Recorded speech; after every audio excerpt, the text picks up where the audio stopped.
မင်္ဂလာပါ GS Electronic Service ကနေကြိုဆိုပါရစေဒီနေ့ကျွန်တော်ပြောပြချင်တာလေးအနည်းငယ်ရှိပါတယ်ဒါလေးကတော့ဒီ induction cooker လေးတွေအကြောင်းပဲဖြစ်ပါတယ်ဒီ induction cooker လေးတွေကိုကျွန်တော်တို့အသုံးပြုတဲ့အခါမှာတချို့ကအသုံးပြုပုံပြုနည်းလေးတွေကောင်းကောင်းမသိကြတဲ့သူတွေရှိပါတယ်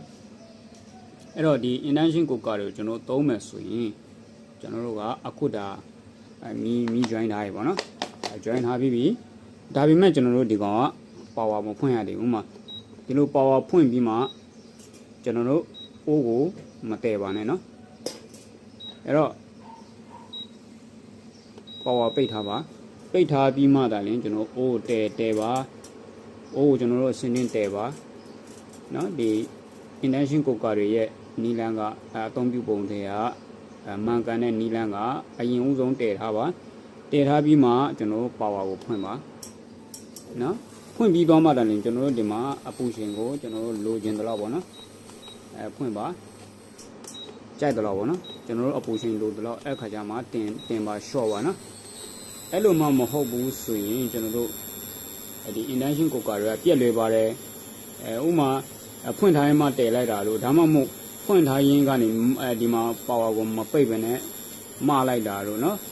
ဒီ induction cooker ပေါ်ကနေမချလိုက်တာတို့မလုပ်ပါနဲ့အဲ့လိုဆိုရင်လည်းဒီ induction cooker တွေကပြက်လွယ်ပါတယ်เนาะပြက်လွယ်တယ်သူ့မှာပါတဲ့ဒီ IC လေးတွေကြောင်သွားတတ်တယ်เนาะအဲ့တော့ကျွန်တော်တို့ဒီinduction cooker တွေကိုကျွန်တော်တို့အခုလိုတည်ထားရင်းတန်းလန်းကနေပုတ်ပုတ်ဆုံနေစုနေပြီဆိုပြီးမှအလင်းစလိုနဲ့ကျွန်တော်တို့ power မပိတ်ဘဲနဲ့တွားပြီးမချလိုက်တာတို့မလုပ်ပါနဲ့အရင်ဦးဆုံးပိတ်လိုက်ပါပိတ်ပြီးမှသာလည်းကျွန်တော်တို့အဲ့ဒီကိုကာဘောကနေလို့ချလိုက်ပါနော်ပြောချင်တာကဒီ induction cooker ကိုကျွန်တော်တို့ဖွင့်ထားပြီးမှမတည်ပါနဲ့ပြီးရင်လည်းတည်ထားရင်တန်းလန်းနဲ့လည်း power မပိတ်ဘဲနဲ့မချပါနဲ့နော်ဒါလေးကကျွန်တော်အနည်းငယ်လေးအသုံးပြုနေတဲ့သူတွေတဲကအသုံးပြုနေအနည်းငယ်အမှားယွင်းရှိနေတဲ့သူတွေအတွက်ဘ ഹു တုဒရစေခြင်းလို့မျှဝေပေးတာပါဟုတ်ကဲ့ကျေးဇူးတင်ပါတယ်